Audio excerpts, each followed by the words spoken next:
तत्पश्चात उस अन्न को पकाने हेतु हम वृक्षों को काटकर ईंधन की आवश्यकता पूरी करते हैं।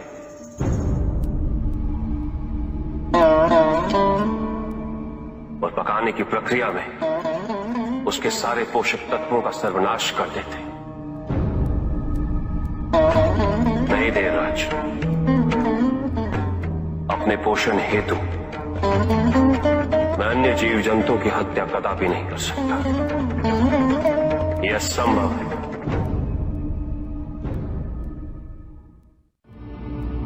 वो व्यापारी जिसके पास इस संसार में जीवन निर्वाह हेतु सब कुछ था,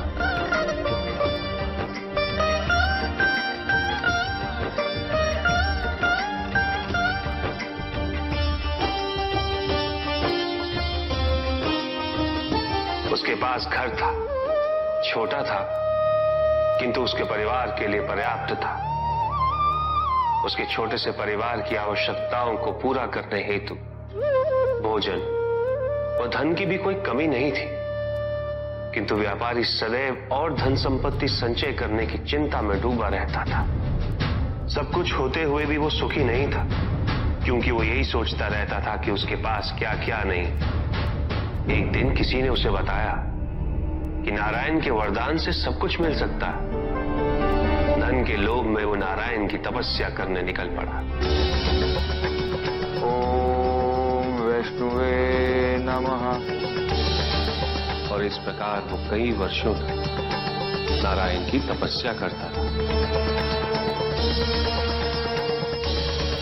ओम वैष्णवे नमः।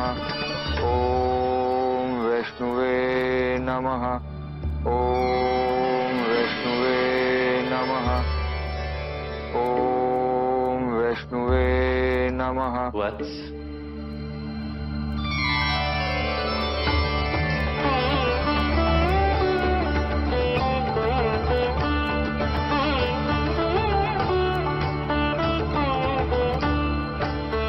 प्रणाम प्रभु।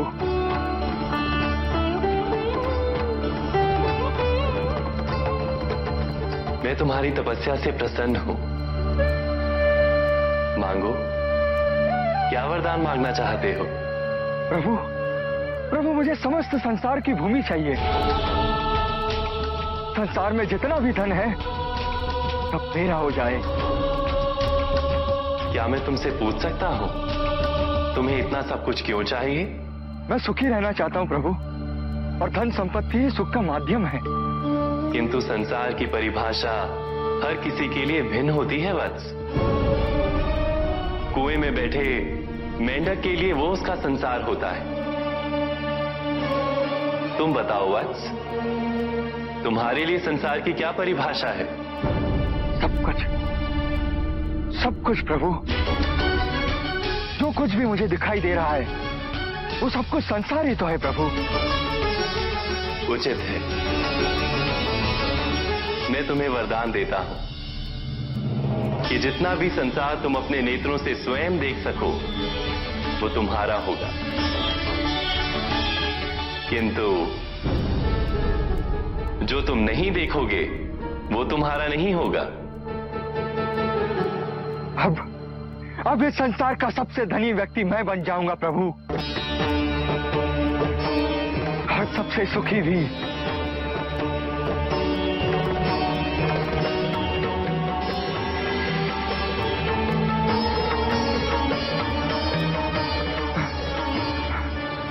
सब मेरा, ये सब भी मेरा। उसने सोचा यदि वो दौड़ के समस्त संसार को देख ले तो वरदान अनुसार सब उसका हो जाए। यहां से वहां, वहां से यहां वो चारों दिशाओं में भागने लगा।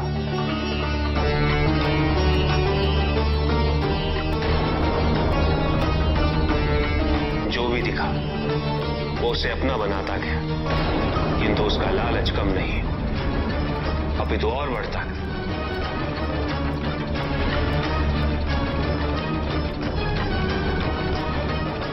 निरंतर भागते रहने के कारण शीघ्र उसका शरीर उसका साथ देने में असमर्थ हो गया।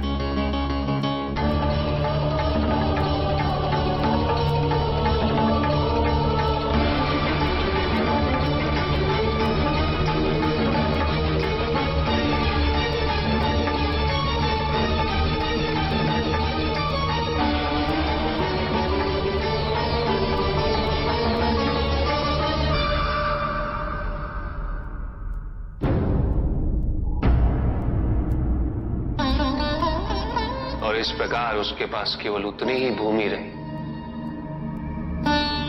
जिस पे उसका मृत शरीर पड़ा हुआ था।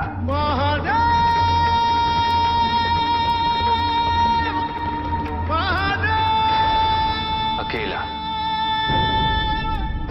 उसके पास उसके परिवार का सुख भी था, किंतु उसने उसका आनंद नहीं उठाया।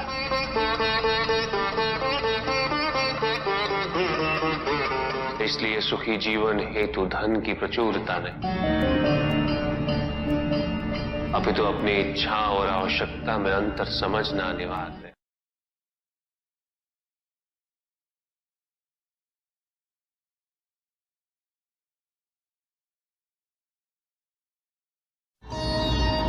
किंतु पिताजी, कुछ व्यक्ति अहिंसा का व्रत कर रहे हैं, किंतु अधिकांश व्यक्ति तो अस्त्र शस्त्रों से सुसज्जित होकर घूम रहे हैं।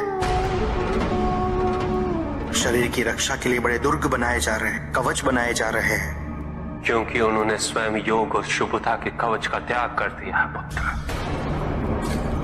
क्योंकि अब शुभता उनके लिए जीवन को जीने का आधार नहीं रह गई, क्योंकि योग तो अब केवल उनके लिए एक कठिन सी साधना है।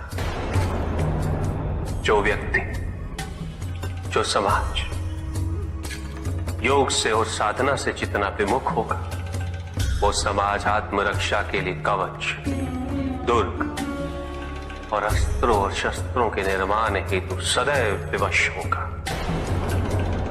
व्यक्ति के अंतर मन से शुभता जितनी ही क्षीण होती जाएगी,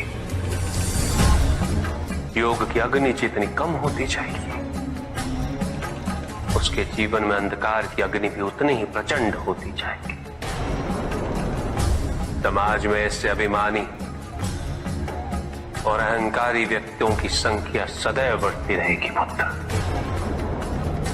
समाज में उतनी ही तीव्रता से युद्ध और अस्त्रों के अनुनाद की दिशा में अग्रसर होगा। किंतु पिताजी, जो समाज योग शुभता से विमुख होता जा रहा है, उन्हें कैसे लौटाया जाए? प्रयत्न चाहे एकमात्र किसी के भी धरातल पे चले, जब तक सृष्टि के किसी भी अंश, जब तक एक प्राणी की शुभता और योग के द्वारा इस समाज को संचालित करने के लिए प्रयत्नशील रहेगा, जब तक वो शुभता और योग को केवल शोभा की वस्तु नहीं समझेगा, तब तक सृष्टि में शुभता की पराजय असंभव है पुत्र। तब तक योग, बल और शुभता का समापन नहीं हुआ। परिस्थितियां कैसी भी विकट हो पुत्र, अहंकार के अंधकार का आवरण चाहे कितना भी घना हो, आध्यात्म योग और शुभता का एक लघु दीपक भी सदैव उस पर विजयी होता रहेगा। मेरा एक कथन सदैव स्मरण रखना पुत्र, मन के हारने से हार और मन की जीत में ही जीत होती है। अपने मन से शुभता और योग को तुम कभी भी विस्थापित नहीं होने देना। 3 प्रकार के शरीर होते हैं, स्थूल, सूक्ष्म और कारण शरीर। स्थूल शरीर वो है जो हमारे अंग, उपंग, जो प्रत्यक्ष, जिसे स्पर्श किया जा सकता है, और सूक्ष्म शरीर अप्रत्यक्ष है, जिसे आत्मा कहते हैं,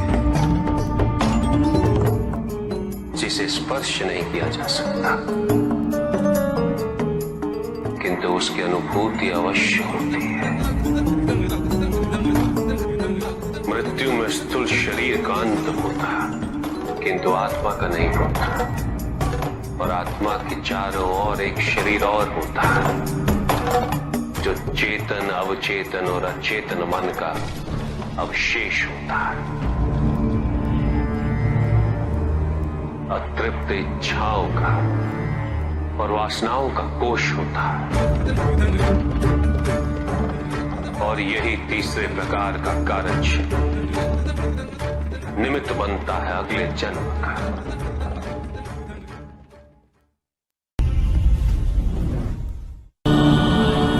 चहचहाने वाली चिड़ियों का गान हमेशा प्रसन्नता का गान नहीं होता। दुख, पीड़ा और मोह ये सब अलग नहीं है, एक समान। तुम्हारा मोह ही तुम्हारा दुख और तुम्हारे मोह का त्याग तुम्हें पूर्ण रूप से सुखी कर सकता है।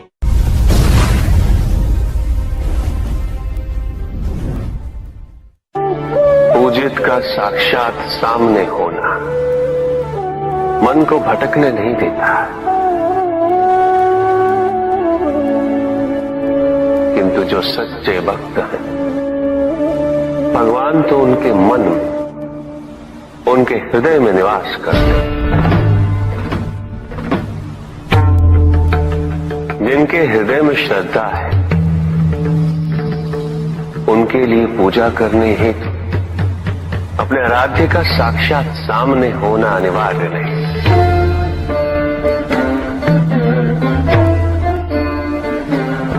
वो तो अपने मन के नेत्रों से प्रतिपल उनके दर्शन पा रहे हैं।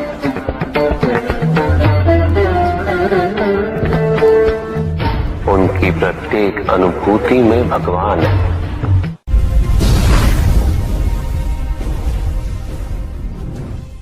सत्य तो शाश्वत है, सत्य ही संसार में संतुष्टि और सुख का माध्यम।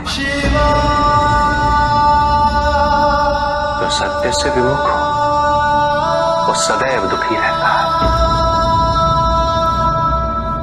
जिसने भ्रम का मार्ग अपना वो आजीवन ढूंढता रहता है, किंतु विडंबना यही कि उसे ये ज्ञात ही नहीं कि वो ढूंढ क्या रहा है। सत्य तो यही कि तुम एक दैव्य अंश हो।